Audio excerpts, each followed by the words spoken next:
যোজনার বকেয়া টাকা ইতিমধ্যে আপাতত বন্ধ রেখেছেন আমাদের কেন্দ্রীয় সরকার। তবে সেই বকেয়া টাকা সম্পূর্ণ মিটিয়ে দেওয়ার ঘোষণা ইতিমধ্যেই জানিয়ে দিয়েছেন আমাদের কেন্দ্রীয় সরকারের তরফে।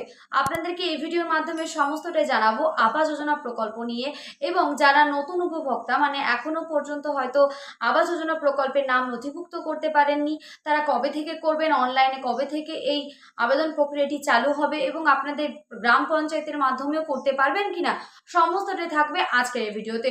চলুন আপনাদেরকে বিস্তারিতভাবে জানাই আবাস যোজনা প্রকল্প নিয়ে ঠিক কি কি বলা হয়েছে। ইতিমধ্যে বলা হয়েছে বকেয়া যে আবাস যোজনার টাকা নিয়ে বড় সিদ্ধান্ত কেন্দ্র থেকে, কবে ঢুকবে দ্বিতীয় কিস্তি।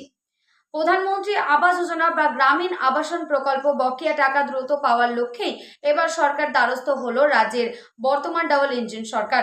দীর্ঘদিন ধরে ঝুলে থাকা এই প্রকল্পের গতি বাড়াতে এবং রাজ্যের প্রায় 16 লক্ষ উপভোক্তাদের হাতে এই দ্বিতীয় কিস্তিটা অর্থ পৌঁছে দেওয়া দিতেই কেন্দ্রের কাছে পূর্ণাঙ্গ আর্থিক সহায়তার আবেদন জানিয়েছেন আমাদের নবান্ন।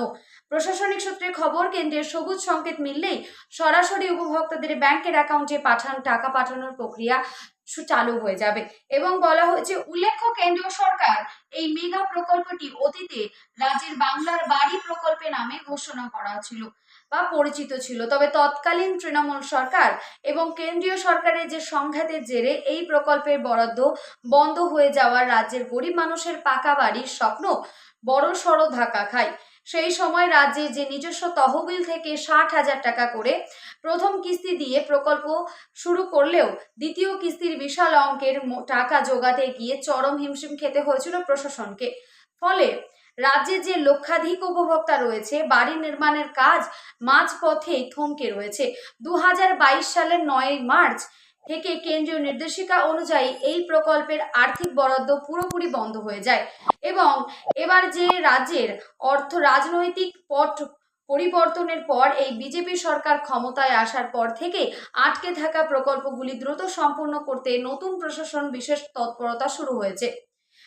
নবান্নের যে এক উচ্চ পদস্থ আধিকারিক জানিয়েছেন, 16 লক্ষ উপভোক্তার মধ্যে অনেকেই এখন বাড়ি অসম্পূর্ণ অবস্থায় দিন কাটাচ্ছেন। কেন্দ্রের অসহযোগিতা পেলে এই অসম্পূর্ণ যে নির্মাণ কাজ দ্রুত শেষ করা সম্ভব হবে।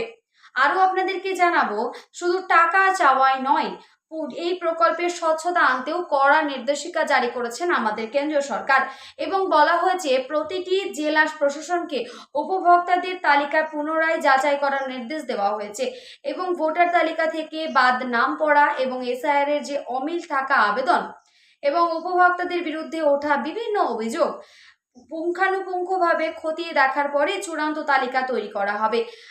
প্রকৃত যারা যোগ্য উপভোক্তা রয়েছে যাতে কোনোভাবে বঞ্চিত না হয় সেই দিকে নিশ্চিত করতে হবে। এবং আরও বলা হয়েছে, নিয়ম অনুযায়ী একটি পাকা বাড়ি তৈরির জন্য মোট 1,20,000 টাকা বরাদ্দ থাকে, যার জন্য 70,000 টাকা দেয় কেন্দ্র এবং বাকি অংশ বহন করে রাজ্য।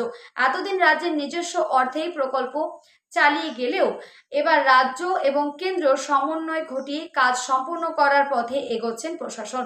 সব মিলিয়ে রাজ্যের দরিদ্র যে পরিবারগুলি পাকা বাড়ির স্বপ্ন দেখেছিলেন সেটি বাস্তবায়নের পথে এবার নতুন করে আশার আলো দেখছেন সাধারণ মানুষ। কারণ কেন্দ্র দ্রুত আর্থিক সহায়তার যে দ্বিতীয় কিস্তির টাকা বিতরণের কাজ যুদ্ধ চলাকালীন তৎপরতা শুরু হবে বলে আশাবাদী ওয়াকিবহাল মহল। আপনারা দেখতে পেলেন যে আমাদের আবাস যোজনা প্রকল্পের দ্বিতীয় কিস্তি কিন্তু খুব তাড়াতাড়ি আপনাদের প্রত্যেকের ব্যাংকের অ্যাকাউন্টে পৌঁছে যাবে, এমনটাই সিদ্ধান্ত নিয়েছেন আমাদের কেন্দ্রীয় সরকার। আপনারা সকলেই জানেন, এই আবাস যোজনা প্রকল্প যখন আমাদের 2022 সালের 9 মার্চ বন্ধ করে দিয়েছিল কেন্দ্র, তখন আমাদের যে পূর্বতন সরকার মমতা সরকার ছিলেন, তখন কিন্তু তিনি তার নিজের কোষাগার থেকে 60,000 টাকা করে প্রথম কিস্তি দিতেন, কিন্তু পরবর্তী কিস্তি দিতে গিয়ে তার একটু হয়তো সময় লাগতো। তবে এই প্রকল্পের নাম দেওয়া হয়েছিল বাংলার বাড়ি প্রকল্প। এবার নতুন যেহেতু আমাদের বিজেপি সরকার আসার পর ডবল ইঞ্জিন সরকার, যেহেতু রাজ্য এবং কেন্দ্র দুটোই বিজেপি সরকারের হাতে, সেই ক্ষেত্রে খুব দ্রুততার সাথেই আপনারা কিন্তু আপনাদের নিজের স্বপ্ন পূরণ করতে পারবেন এবং নিজেদের যাদের পাকা বাড়ি নেই তারা অবশ্যই পাকা বাড়ি তৈরি করতে পারবেন। তবে এই পূর্বতন সরকারের আমলে আমরা দেখেছি বেশিরভাগ ক্ষেত্রেই যাদের পাকা বাড়ি রয়েছে তারাও পেয়েছেন এই প্রকল্পের সুবিধা এবং যাদের নেই তারা কিন্তু বেশিরভাগ ক্ষেত্রে পায়নি।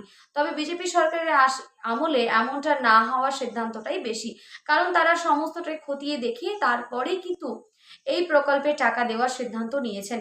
দেখা যাক কতদূর কি হয়। তবে দ্বিতীয় কিস্তির টাকা আপনাদেরকে খুব তাড়াতাড়ি দেওয়া হবে, এমনটাই কিন্তু সিদ্ধান্ত নেওয়া হয়েছে। আশা করি সমস্তটাই বুঝতে পারলেন কি কি বলা হয়েছে।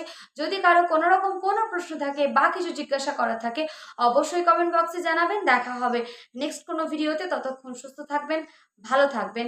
আজকে এই পর্যন্ত।